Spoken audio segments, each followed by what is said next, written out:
ناظرین، پروگرام خبر سے خبر پہ نادیہ مرزا میں خوش آمدید۔ ناظرین، اسرائیل فلسطین تنازع جنگ کی شکل اختیار کر چکا ہے اور حماس کے حملوں کے بعد اس وقت جو اسرائیل کا جوابی حملے ہیں اس میں بھی شہادتوں کی اطلاعات بھی ہیں۔ اسی طرح سے اگر ہم ڈیتھ ٹول کے حوالے سے بات کریں تو اسرائیلیز جو اب تک ان کی ہلاکتیں سامنے آئی ہیں وہ 600 کے قریب ہے۔ پیلسٹینین تقریباً 370 کے قریب شہادتیں اب تک ہو چکی ہیں۔ اسی طرح سے زخمیوں کی تعداد بھی ہے۔ دوسری طرف اگر دنیا کے حوالے سے ہم بات کریں یا عالمی قوتوں کی بات کریں تو وہ سفارہ ہو چکی ہیں اور اکثریت نے، جس میں یورپین کنٹریز بھی شامل ہیں، امریکہ بھی شامل ہے، برطانیہ شامل ہے، انہوں نے مکمل طور پر اسرائیل کا ساتھ دینے کی بات کی ہے اور ان کے ساتھ یکجہتی کا اعلان کیا۔ لیکن دوسری طرف پاکستان اور دیگر کچھ ممالک جس میں ایران بھی ہے، جس میں ٹرکی، وہ انہوں نے سپورٹ کر رہے ہیں فلسطین کو اور کوشش یہی ہے کہ یہ کسی طرح سے جنگ بندی ہو، دونوں فریقین جو ہے وہ صبر و تحمل سے کام لیں۔ لیکن صورتحال اس وقت یہ ہے کہ جو اسرائیلی حملے ہیں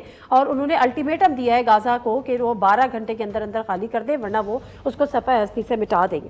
اب یہ تمام چیزیں جو ہیں جس میں سلامتی کونسل کا اس پہ اجلاس بھی ہوا، یہ تمام چیزیں ہو رہی ہیں اور لیکن سوال اصل میں یہ ہے کہ یہ کہاں تک جائے گا اور کیا مقاصد اس سے حاصل ہوں گے، اس کے نقصانات کیا، اس کے اثرات تک کس طرح سے ہوں گے اور کیا یہ جو ایک آپس کا جو ایک تنازع ہے وہ کسی منطقی انجام تک اس سے پہنچے گا۔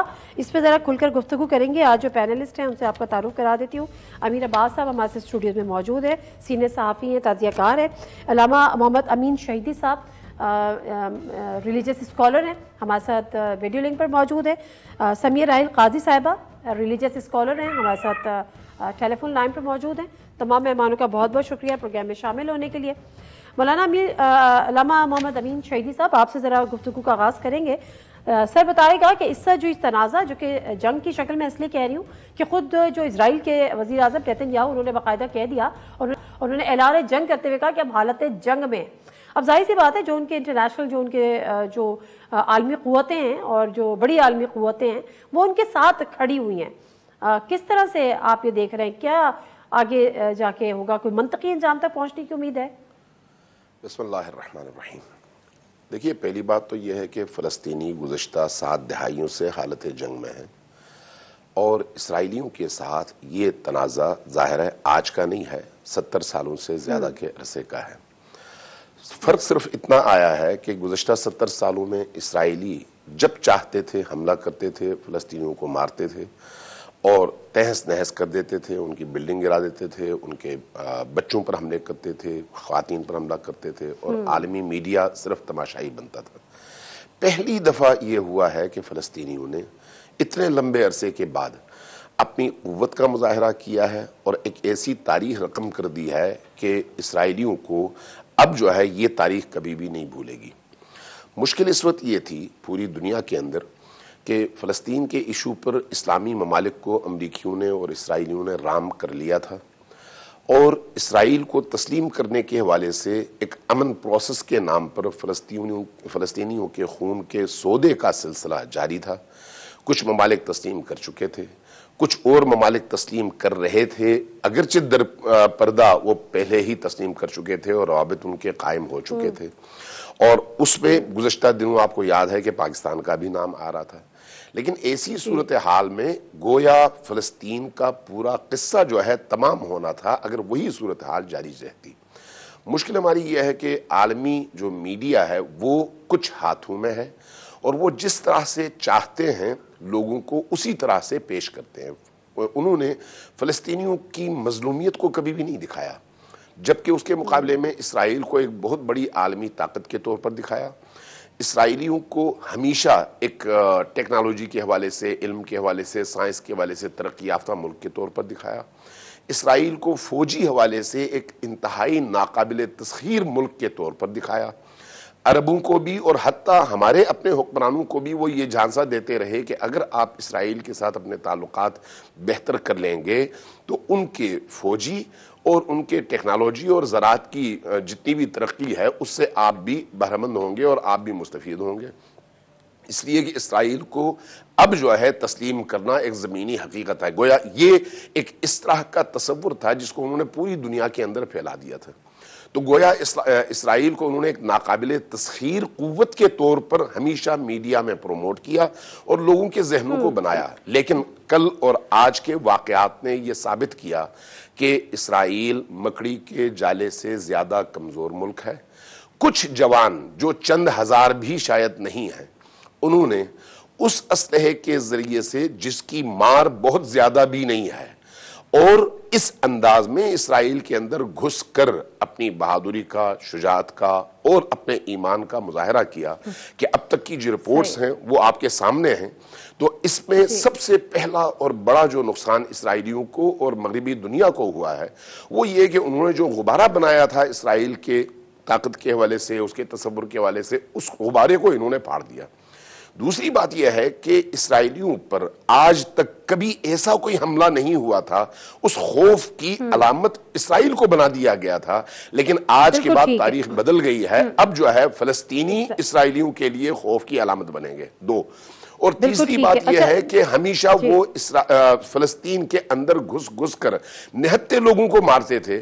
پہلی دفعہ فلسطینی جوانوں نے اسرائیل کے اندر گھس کر ان کے فوجیوں کو سوتے ہوئے ان کی چھاونیوں سے، ان کے آفیسز سے پکڑا ہے اور سینکڑوں کی تعداد میں اسیر کیا ہے. یہ ایک انتہائی ناقابل یقین صورتحال ہے جو اس پورے پروسیس میں ہمارے سامنے آئی ہے. اور اب جو صورتحال اس وقت سامنے آئے اس میں اگر آپ دیکھیں تو ایک طرف سے حزب اللہ نے اپنا محاذ کھول لیا ہے، ادھر سے فلسطینیوں کا محاذ غزہ سے کھلا ہوا ہے اور تیسرا محاذ سیریا سے کھلنے والا ہے. اب اگر ایسا ہوا تو اسرائیلی کہاں جائیں گے؟ ان کے پاس سمندر میں کود کر مرنے کے علاوہ اور کوئی رستہ باقی نہیں ہے، چونکہ چاروں طرف سے وہ گھیرے میں واپس آتی ہوں. بالکل صحیح ہے علامہ صاحب، میں واپس آتی ہوں. سمیرہ قاضی صاحبہ، دو چیزیں ہیں جو مجھے آپ سے جاننی ہے. ایک تو لوگ یہ باہم دیکھیں نا کہ اس سے بھی اگر آپ سوشل میڈیا اٹھا لیں، ظاہر انٹرنیشنل میڈیا اٹھا لیں، جیسے سے علامہ صاحب بھی فرما رہے ہیں کہ پوری جگہ پہ پورٹری یہ کیا جا رہا ہے کہ جی اسرائیلی جو ہیں وہ اس وقت بڑے مظلوم ہیں اور پیلسٹینین جو ہے وہ ان کے اوپر اٹیک کر رہے ہیں. لیکن تھوڑا سا میں چاہوں گی کہ بتائیں ذرا کہ کیا کیا مظالم ہوتے رہے اور کیا وہ وجوہات بنی جس کی بنا پر آج وہ حملہ ان کے اوپر کرنے پہ مجبور ہوئے اور ان کو اس حال میں فی الحال تو انہوں نے کم از کم پہنچایا، کیونکہ اس سے پہلے جو بھی اطلاعات ہیں وہ شاید ڈسکس اتنی ہوتی نہیں ہے. انٹرنیشنل میڈیا آوی ہے، ابھی بھی آپ سوشل میڈیا اٹھا کے دیکھ لیں تو ایسا لگ رہا ہے کہ جی پتہ نہیں کتنا بڑا ان کے ساتھ ظلم ہو گیا. لیکن انہوں نے جو ظلم و بربریت کی داستانیں رقم کی ہیں، میں چاہوں گی اس پہ ذرا سی بات کریں. بسم اللہ الرحمن الرحیم. نادیہ، سب سے پہلے تو آپ کا بہت شکریہ ادا کروں گی کہ آپ نے اس بہت اہم وقت پر مجھے موقع دیا. اور بہت اہم بات یہ ہے کہ دیکھیں جو ظالم ہے نا وہ مظلوم بننے کی کوشش کر رہا ہے، اور وہ ظالم جس کے لیے پوری دنیا کو پتہ ہے کہ وہ کتنا زیادہ ایک ظلم اور اس کا نظام. میں خود ایک فلسطینی گروپ کے ساتھ ایک واٹس ایپ گروپ میں دیکھتی ہوں ان کے جو مظالم جو وہ پچھلے یعنی 8-10 سالوں سے وہ مظالم ہیں، اور غزہ کو ایک ایسی بڑی جیل میں تبدیل کر دیا گیا ہے کہ وہاں پر روزانہ کی بنیاد کے اوپر یعنی اتنے بڑے بڑے مظالم ہوتے ہیں کہ وہ دنیا کو بالکل بھول ہی چکے ہیں نا، کہ دنیا نے بھی ان کو بھلا دیا ہے. اور وہ لوگ اپنی بس چیزیں شیئر کرتے ہیں اور اس کے اوپر لوگ افسوس کا اظہار کر لیتے ہیں. اور پھر یہ ابھی پچھلے ہفتے کی بات ہے جو ان کی ایک بچی یعنی جو جوان بچیوں نے مسجد اقصی کے باہر وہ ادھر جانا چاہ رہی تھیں اور انہوں نے کہا نہیں جی آج یہودیوں کی کوئی عید کا دن ہے، اور انہوں نے مسجد اقصی کے بالکل صحن میں ان ساری بچیوں کو، قرآن پڑھتی ہوئی بچیوں کو مار پیٹ کر ادھر سے وہاں سے بھگایا. اور پھر 1-2 بچیوں نے مزاحمت کی تو ان کو لے گئے، ان کو ساتھ ہی لے گئے. اچھا، وہاں پر جو وہ لڑکے ان کے خون کھول رہا تھا کہ وہ ان کی بہنوں کو اور ان کی بیٹیوں کو ان کے سامنے ان کے وہ لے کر جا رہے ہیں، لیکن بھی کسی کے کان کے اوپر، پوری امت کے کان پر بھی جوں نہیں رینگتی اور ہمارے حکمرانوں کے کانوں پر بھی جوں نہیں رینگتی، اور بلکہ الٹا نارملائزیشن کی باتیں ہو رہی تھیں کہ جی فلاں نے اسرائیل کو تسلیم کر لیا اور فلاں نے بھی کر لیا تو فلاں کیوں نہیں کر رہا، اسی کی باتیں ہو رہی تھی. اور اتنے مظالم ہیں کہ وہ کوئی 6000 کے قریب تو فلسطینی شہید ہو چکے ہیں ان 5-6 سالوں میں. اور ان کی ساری املاک تباہ ہو چکی ہیں. ادھر کوئی جا نہیں سکتا, کوئی آ نہیں سکتا. ان کی بنیادی دوائیاں, ان کے بچے, ان کی تعلیم, کچھ بھی تو وہاں پر ان کو بالکل ٹھیک ہے, بالکل ٹھیک ہے.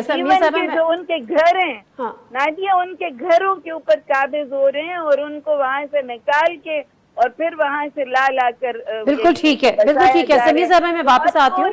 اب وہ وقت آ گیا کہ ان کے پاس اور کوئی چارہ ہی نہیں تھا. دنیا نے بھی بھلا دیا تو انہوں نے کہا بس ٹھیک ہے, ہمارا کوئی ساتھ دیتا ہے کہ نہیں دیتا, ہم اپنا اسلحہ بھی خود ہی بنیں گے. بالکل, قوت ایمانی کے ساتھ مرنا ہی ہے نا, قسطوں میں مرنا ہے, تو اس سے اچھا ہے کہ 2-4 کو مار کے تو پھر مرے. بالکل صحیح ہے. میں واپس آتی ہوں سمیع آپا, میں واپس آتی ہوں آپ کی طرف, میں واپس آتی ہوں. امیر عباس صاحب, اب یہاں پر معاملہ جو ہے نا وہ اسرائیل کو تسلیم کرنے یا نہ تسلیم کرنے کا بھی ہے. ذرا پاکستان کے حوالے سے بھی علامہ صاحب نے بھی فرمایا کہ پاکستان پہ بھی بڑا پریشر تھا, آپ کو پتہ ہے یہ پچھلی ایک پوری کنٹروورسی چل رہی ہے. لیکن اس کے ساتھ ساتھ سعودی عرب کے حوالے سے بھی, کہ سعودی عرب میں ابھی وزٹ بھی کیا تھا ریسنٹ, وہ ہم نے ویژولز اور ویڈیو دیکھی بھی.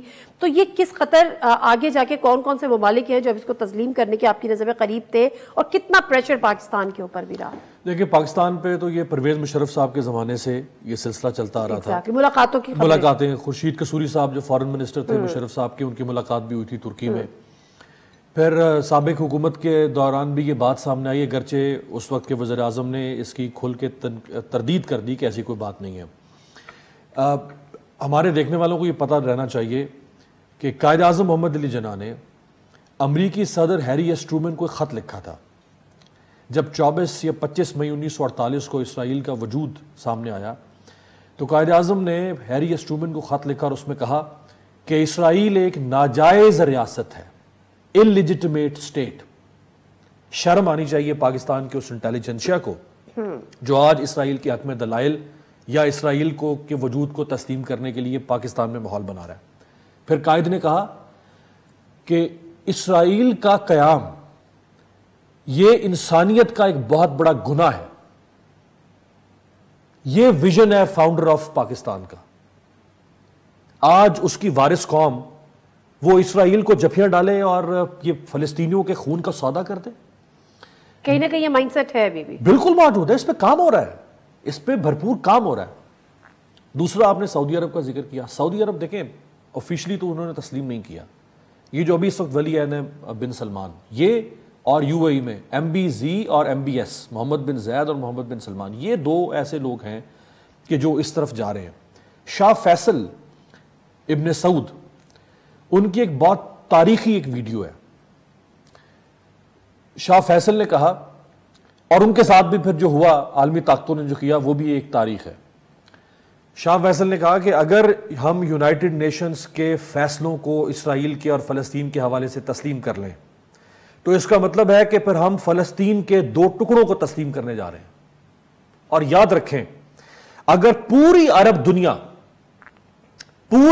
دنیا بھی اگر اسرائیل کے وجود کو اور فلسطین کی تقسیم کو تسلیم کر لے, ہم آل سعود کسی بھی صورت میں تسلیم نہیں کریں گے. اور اگر یہ ان کے الفاظ ہیں کوٹ ان کوٹ کہ اگر کبھی جنگ کی گھنٹیاں بج گئیں تو میں شاہ فیصل, میرے بھائی, اور ابھی ان کا ایک بھائی ہے ابھی جو اس وقت بادشاہ ہیں, میرے بھائی اور میرے بیٹے, وہ اس جنگ کی قیادت کریں گے. تو آج یہ محمد بن سلمان جو ولی عہد, وہ کس طرح تعلقات, اور ابھی تو آج سے ٹھیک 2 ہفتے پہلے تو معاہدے کی بات فائنل ہو چکی تھی, اور خود بنیامین نیتن یاہو جو پرائم منسٹر, انہوں نے کہا کہ ہمارا ان کے ساتھ معاہدہ ہونے جا رہا ہے, اور ایک منسٹر نے دورہ کیا اور فلائٹ شروع ہو گئی ہوئی ہیں. ٹھیک ہے, انتہائی افسوسناک. اور دیکھیں نا, یہ تو سعودی عرب تو خادم الحرمین شریفین اور فلانا, وہ بھائی آپ تو کم از کم اس کام کے اندر پہل نہ کریں نا. ہمارے جیسا کمزور ملک جو مرگ مفادات کا مرا ہوا ہے, ہم کوئی اس طرح کی بات کریں تو چلیں, آپ تو اتنی بڑی, آپ تو لیڈر ہیں امت کے. بالکل ٹھیک ہے, میں ایک بریک مختصر سا لے لیتی ہوں. بریک سے واپس آؤں گی تو دیگر ممالک کا رول کیا ہے, کیونکہ کچھ اطلاعات یہ آئیں بلکہ الزامات یہ ایران پر بھی لگے. انہوں نے کہا کہ جی ایران جو ہے وہ ان کو وسائل پرووائڈ کر رہا ہے, اور ابھی شاید ایک رپورٹ چلی کہ امریکہ نے کہا ہے کہ نہیں, ایسے کوئی ثبوت سامنے نہیں آئے. لیکن بہرحال ہمیں یہ بھی جاننا ہے اور دیکھنا ہے کہ کون کون سے ممالک اس طرح فلسطین کے ساتھ کھڑے ہیں یا ساتھ کھڑے کا انہوں نے دیا ہے, بیانات دیے ہیں, اور کون سے جو ہے وہ ان کے مخالفت میں. بریک لیتے ہیں, واپس آتے ہیں.